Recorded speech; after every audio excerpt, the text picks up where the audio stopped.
Vicious evil tapestry. That's pretty much all tapestry. Evil. Let's talk about Green Lantern number 37. But it's all red. Well, now you're on board. Now you're on board. That's because it's Rage of the Red Lantern. The most notable thing about this book is that Pete liked it.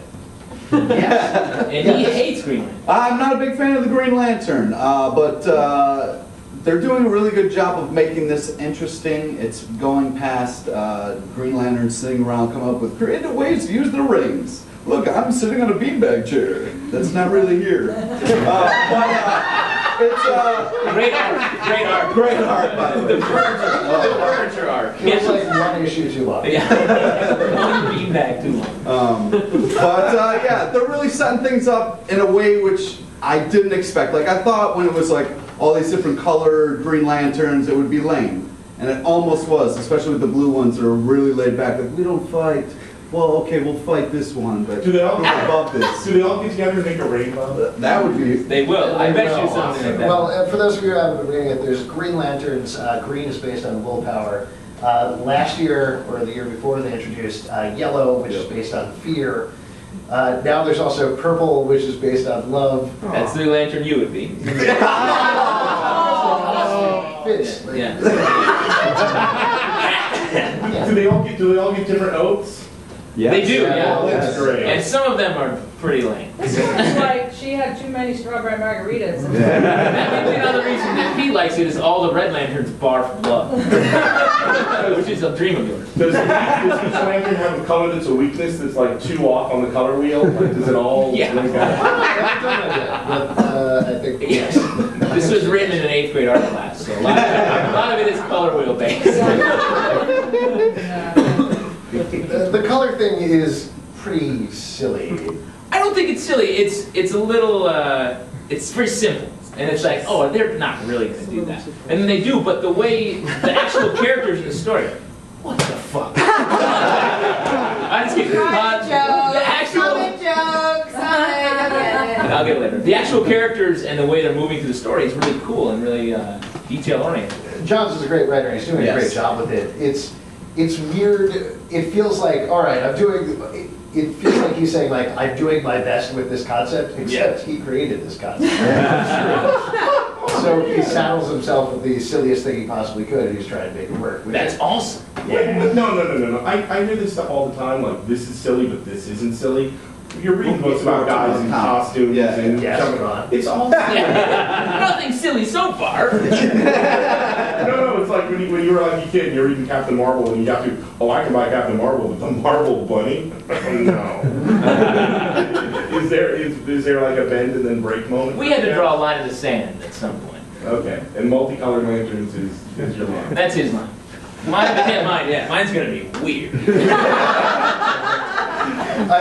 Pick this up. Right? Definitely, it's great. Okay, great. All right, let's move on. Last thing we're going to talk about on the stack is X Factor number 3.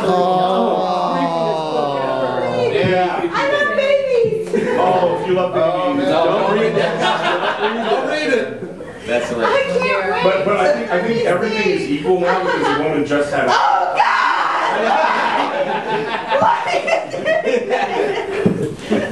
Fuck you guys! I know it's messed up. It is. But it's all made up in the real world now because someone just had octuplets, so it all balances. Yeah. For those of you who haven't been reading this, we had Peter David on the show a couple of weeks ago talking about this issue that was coming out. And he made a very specific request. It looks like Peter David. Well... That's a creepy baby. His first words will be, don't give away the spoilers. Yes. He actually said, don't give away the spoilers to us. I beg of you, if you only spoil one book, do not spoil this book. Yes. Yeah. Well, what can we talk about though? Huh? Where are we now? Where are we now, Peter David? Yeah. Who hasn't read this yet? Okay, do this. I can't hear that. Yeah. 2 people raised their hand. All right. So we can talk about it then. Yeah, sure. Talk about it. Yeah, talk about It's it. not like it's not going to go on YouTube. So, I haven't read it. Jamie Madrox and Siren slept together a couple of months ago. Oh, 9 months ago. I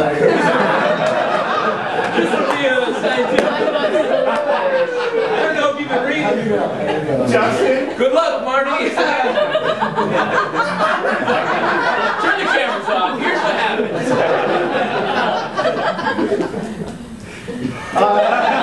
Anyway, she's finally having her baby.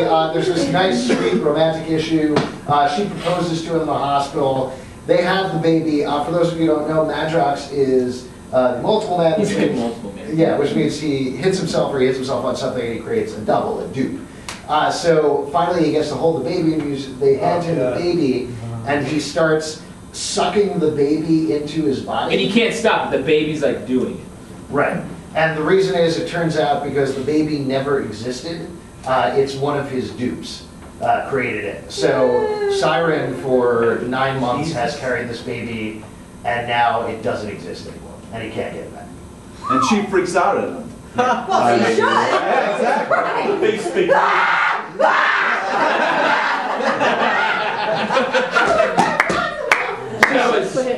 That was awesome. Your summary was good too, but that.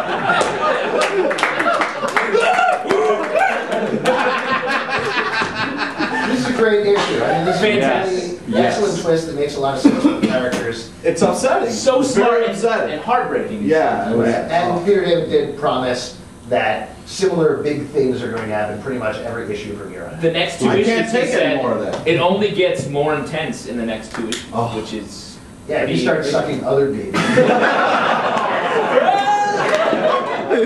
I don't even want to know what the That parents sucks. And that's it for the sky.